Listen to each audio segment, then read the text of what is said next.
Good morning all of you. Hindi की कक्षा में आप सभी का स्वागत है। आज हम एक बार फिर से पढ़ने जा रहे हैं पाठ 3, जिसका नाम है शब्द और वाक्य। हमने अपने पिछले वीडियो में शब्द के बारे में पढ़ा और आज हम पढ़ेंगे वाक्य के विषय में। चलिए पढ़ते हैं वाक्य।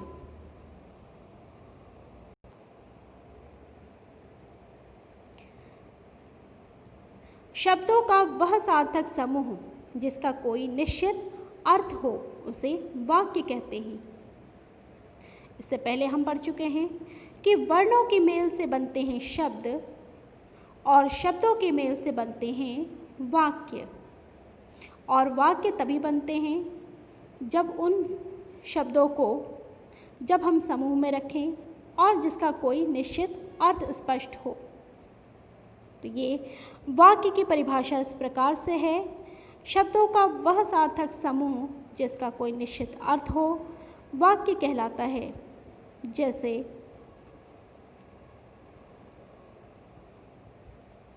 वाक्य के उदाहरण इस प्रकार से हैं। यहाँ हम देख सकते हैं शब्दों के अलग अलग समूह जो कि एक निश्चित क्रम से लिखे हुए हैं और एक वाक्य बना रहे हैं, जो कि पहला है राजू प्लस गाय प्लस को प्लस दुह प्लस रहा प्लस है। अब इन शब्दों के मेल से जो वाक्य बनकर तैयार हुआ है वो इस प्रकार से है, राजू गाय को दुह रहा है। इसी प्रकार दूसरा वाक्य हम देखते हैं, धोबी प्लस कपड़े प्लस धोता प्लस है। ये अलग अलग शब्दों के समूह जिन्हें हम जब क्रम में रखते हैं तो इनसे जो वाक्य बन के तैयार हुआ है वो इस प्रकार से है, धोबी कपड़े धोता है। तीसरा वाक्य है राधा नाच रही है। तो इनमें जो शब्दों का समूह इस्तेमाल हुआ है वो इस प्रकार से है, राधा प्लस नाच प्लस रही प्लस है, और वाक्य है राधा नाच रही है। तो बच्चों, आपने देखा कि ऊपर दिए गए शब्द समूह किसी अर्थ को स्पष्ट कर रहे हैं, अतः ये वाक्य हैं। अब यदि इन्हीं शब्दों को हम उलट पलट कर रखें तो देखें, आइए कि क्या बनता है। क्या ये वाक्य बनाते हैं? दुह रहा है राजू गाय को। वाक्य बनता है दुह रहा है राजू गाय को। अर्थ स्पष्ट नहीं हो रहा है धोता धोबी कपड़े। शब्दों के समूह जिन्हें यहाँ पर उलट पलट कर लिखा गया है, इनसे वाक्य जो तैयार हुआ है वो इस प्रकार है धोता धोबी कपड़े। फिर तीसरा वाक्य जो है, नाच राधा रही है, और वाक्य बनता है नाच राधा रही है।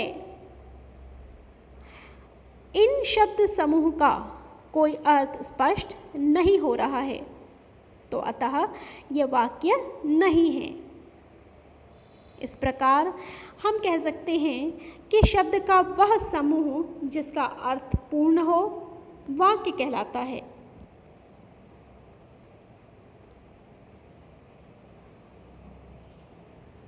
वाक्य के दो अंग होते हैं, पहला उद्देश्य, दूसरा विधेय।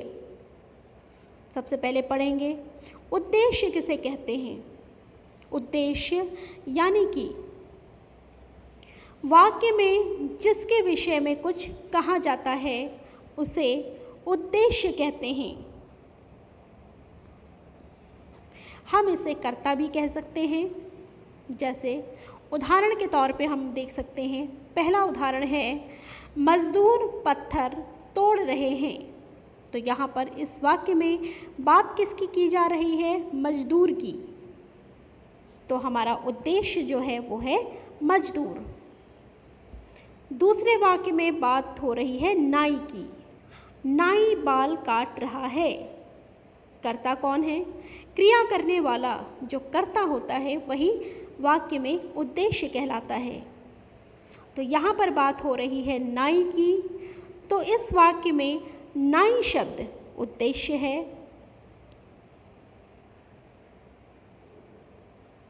ऊपर दिए गए वाक्यों में मजदूर तथा नाई के विषय में कुछ कहा जा रहा है, अतः ये उद्देश्य है और उद्देश्य को कर्ता भी कहते हैं। अच्छा, कुछ विशेष बातें जो याद रखने योग्य हैं वो इस प्रकार से हैं कि वाक्य बनाते समय दो बातों का विशेष ध्यान रखना चाहिए। पहली बात, पहली वस्तु या व्यक्ति का होना।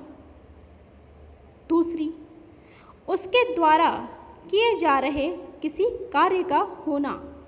इन दो चीज़ों को हमें विशेष तौर पे ध्यान रखना है जब हम किसी भी वाक्य को बनाते हैं।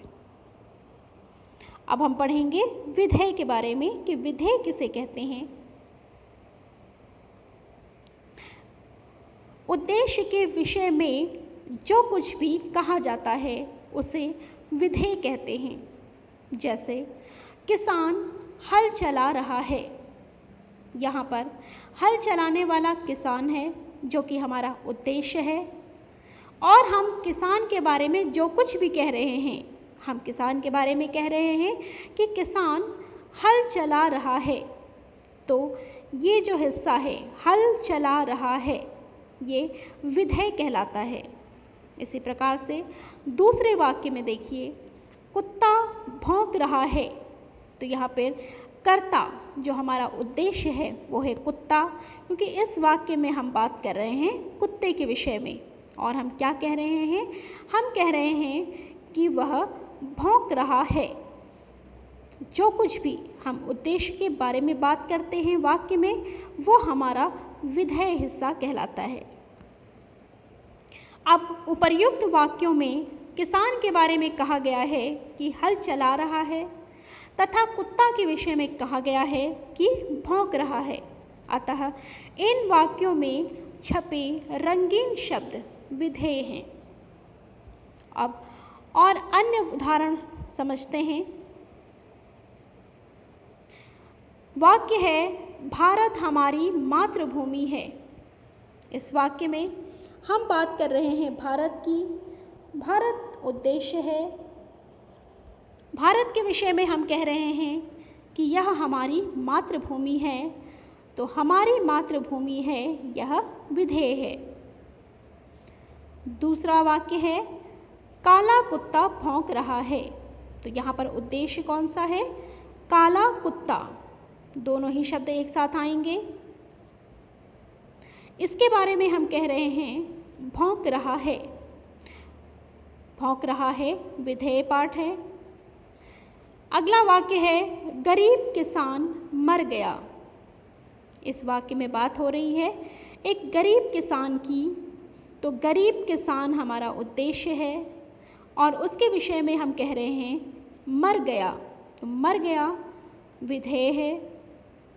इसी तरह से अंतिम वाक्य में हम देख सकते हैं, बच्चे पतंग उड़ा रहे हैं, तो यहाँ पर इस वाक्य में बात हो रही है बच्चों की, तो बच्चे उद्देश्य हैं, उनके विषय में हम कह रहे हैं पतंग उड़ा रहे हैं, तो पतंग उड़ा रहे हैं हमारा विधेय है।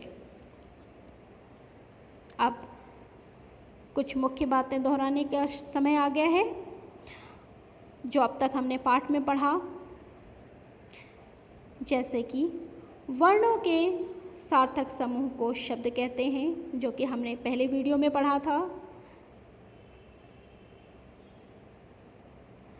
शब्दों के सार्थक समूह को वाक्य कहते हैं और वाक्य के दो अंग होते हैं, उद्देश्य तथा विधेय। इस पाठ में बस इतना ही। धन्यवाद।